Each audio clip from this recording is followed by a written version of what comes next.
નવસારી મહાનગરપાલિકા દ્વારા આશરે 4 કરોડના ખર્ચે બનાવવામાં આવેલા સિન્થેટિક ટ્રેકમાં પ્રથમ જ વરસાદ બાદ ભૂવો પડતા ગુણવત્તા સામે સવાલ ઉઠ્યા છે। દોડવીરો અને પોલીસ ભરતીના ઉમેદવારો માટે બનાવાયેલા ટ્રેકને નુકસાન થતા કોંગ્રેસે ભ્રષ્ટાચારના આક્ષેપ કર્યા છે। ઘટનાને લઈને મનપાની કામગીરી અને બાંધકામની ગુણવત્તા અંગે અનેક તર્ક વિતર્ક શરૂ થયા છે।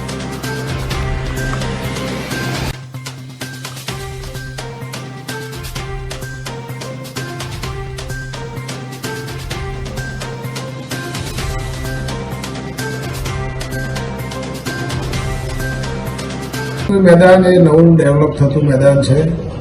ત્યાં રનિંગ वे માટે જે ટ્રેક બને છે એમાં માટી પુરાણ થોડું થયું છે ને એટલા માટે જ અમે એને બંધ રાખ્યું છે, કારણ કે અમને ખબર હતી ચોમાસા દરમિયાન એક માટી બેસે અને 1.5 ફૂટ જેવું જે રનિંગ वे છે એના પર બેસી ગયું છે એક સાઈડથી ને હમણાં સાંજ સુધીમાં જ્યાં જ્યાં આવી જગ્યા પર બેસી જશે ત્યાં એમને ફરી સરખું કરી દેવામાં આવશે।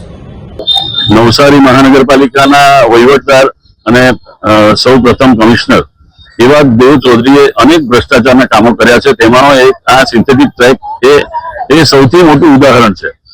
આ નવસારીના મ્યુનિસિપલના મેદાનમાં ફ્લાવર શોના નામે 3 કરોડ ને 60 લાખ અમારા 64 આપ્યા, તેની સાથે 3 કરોડ ને 60 લાખ રૂપિયાની લાણી કરી છે। એમાં પૂરેપૂરો ભયંકર ભ્રષ્ટાચાર થયો છે અને ત્યારબાદ એ જ માટે અહીંયા પૂરી છે, એમાં કઈ નવું કર્યું નથી। એ લોકોએ અનેક સિન્થેટિક ટ્રેક અને અહીંયા સ્પોર્ટ્સની એક્ટિવિટી માટે એ લોકો બીજા 4-4.5 કરોડ વાપરવાના, એટલે લુન્સુગોના મેદાનમાંથી જ એ લોકો 10-11 કરોડનો પ્લાનિંગ કરી કાઢ્યો છે। ઠેર ઠેર બુઆ પડે છે અને આ ફક્ત ને ફક્ત ભ્રષ્ટાચાર દેખાઈ રહેલું છે અને નવસારી મહાનગરપાલિકા લોકોને પૈસા વેડફી રહેલી છે।